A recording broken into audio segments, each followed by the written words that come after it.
YCP నాయకుడు Perada తిలక్ను Meliaputti police స్టేషన్లో నిర్బంధించడంతో YCP నాయకులు కార్యకర్తలు భారీగా అక్కడికి చేరుకుని విడుదల చేయాలని డిమాండ్ చేశారు. రోజంతా ఉత్కంఠం నెలకొనగా రాత్రి సుమారు 8 గంటలకు పోలీసులు తిలక్ను విడుదల చేశారు.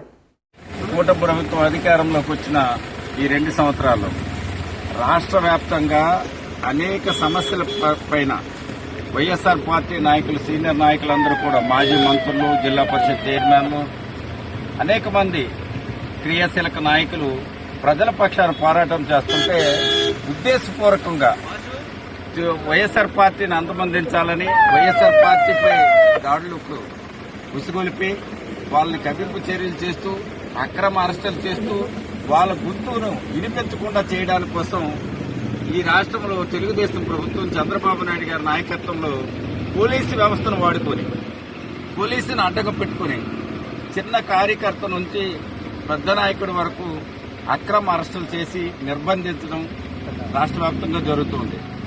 మరి ఈరోజు శ్రీకాకుళం జిల్లా చరిత్రలో ఎప్పుడు మునిపెన్నడూ ఎలాంటి సందర్భంలో కూడా ఇలాంటి సంఘటనలు ఈ స్వతంత్రం వచ్చిన 75 సంవత్సరాలు ఎప్పుడూ లేవు.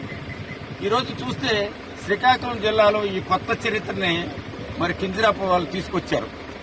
పలాస సంఘటన మనం చూస్తే ఆయన ఒక డాక్టర్, ప్రజలకు సేవ చేసి ప్రాణాలు పోషించిన వ్యక్తి, ప్రాణాలు అనేక మందికి ప్రాణదానం చేసిన వ్యక్తి, ఈ ప్రాంతం అభివృద్ధి చెందాలని, ప్రజాసేవ చేయాలని రాజకీయాల్లోకి వచ్చిన వ్యక్తి.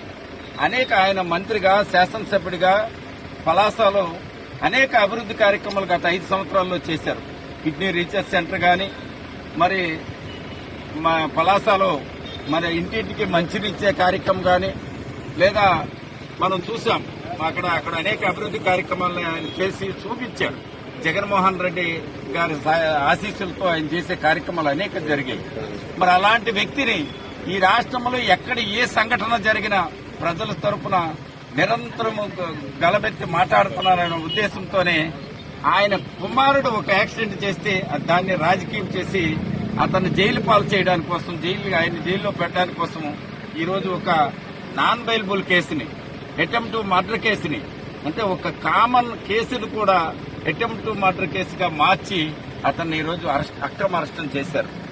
దానికి సంఘీభావంగా అతను కలవడానికి నేను వెళ్తే, నిన్న సాయంత్రం 6:30 గంటలకు వెళ్తే, నిన్న 7:30 గంటలకి నాకు పలాస పోలీసులు, మరి అలాగే టెక్కాలి, మరి మిలియాపుట్టి వీళ్ళందరూ కూడా మూకుమ్మడిగా అక్కడ చుట్టూ కారుని బ్లాక్ చేసి పోలీసులు నన్ను మధ్యలో పెట్టి ఎక్కడికి తీసుకెళ్తుండ్రో తెలియక ఎక్కడమే నాకు మెల్లబెట్టుకుని లోపల కూర్చోబెట్టించేసి నా దగ్గర ఉన్న ఫోనులు తీసుకుని నాకు అక్కడి నుంచి తీసుకెళ్లిపోయి ఎక్కడ తీసుకెళ్తానో రాత్రి తెలియదు. నాతో వచ్చిన వాళ్ళు కానీ, లేదా నా కారులో ఉన్న వాళ్ళకి కానీ, నా డ్రైవర్కి కానీ, లేదా నా ఇంటికి సమాచారం ఇద్దామన్నా, కనీసం టాబ్లెట్ వేసుకుందామన్న టాబ్లెట్ కూడా అవకాశం ఇవ్వకుండా నన్ను తీసుకొచ్చి మిలియాపుట్టి స్టేషన్లో రాత్రంతా నిర్బంధించి, ఫోన్లు కూడా మాట్లాడడానికి అవకాశం లేకుండా, టాబ్లెట్ వేసుకోవడానికి అవకాశం లేకుండా నన్ను నిర్బంధించారు. నేను ఇవన్నీ భరిస్తున్నాం. దేనికోసం? మా నాయకుడు జగన్మోహన్ రెడ్డి ప్రజల పక్షాన నిరంతరము ప్రజల కోసం పోరాటం చేస్తున్నారు. ప్రజా గొంతుగా పోరాటం చేస్తున్న అనేక మంది నాయకులకు బాసాటగా నిలవలసిన బాధ్యత మాకుంది. వైఎస్ఆర్ పార్టీ కోసం, వైఎస్ఆర్ పార్టీ కార్యకర్తల కోసం ఈ రాష్ట్రంలో ఎక్కడ జరిగినా సరే తప్పకుండా మేము ఎదురెళ్లి నిలబడతాం. ఎందుకంటే ఈవేళ మీరు ఈ ఆపాటి మమ్మల్ని అక్రమ అరెస్టులు చేసి నిన్న రాత్రి 7 గంటలకు తీసుకెళ్లి ఈవేళ రాత్రి 8 గంటల వరకు మీరు నిర్బంధించిన నేనేం భయపడిపోను. ఇలాంటివి ఇప్పటికీ నా మీద 10 కేసులు కట్టారు. ఇది 11వ కేసు. ఈవేళ కూడా A1గా నన్ను ముద్దాయి చేశారు. నాతో కలిపి 42 మందిని నిన్న కేసుల్లో ముద్దాయిలుగా చేశారు. మేము వెళ్లిన సందర్భం ఏంటి? మేము అక్కడికి ఎందుకు వచ్చాము? వైఎస్ఆర్ పార్టీ నాయకుడిని అరెస్ట్ చేస్తే ఆయన సంఘీభావంగా ఆయన కలవడానికి కోసం వెళ్తే మమ్మల్ని అక్రమ అరెస్టులు చేశారు. ఇది ఎన్నాళ్ళు సాగుతుంది? అధికారం ఉందని పోలీసును వాడుకుని మమ్మల్ని కంట్రోల్ చేయడానికి మీరు ప్రయత్నిస్తే మా ఊపిరినంత వరకు వైఎస్ఆర్ పార్టీ తరఫున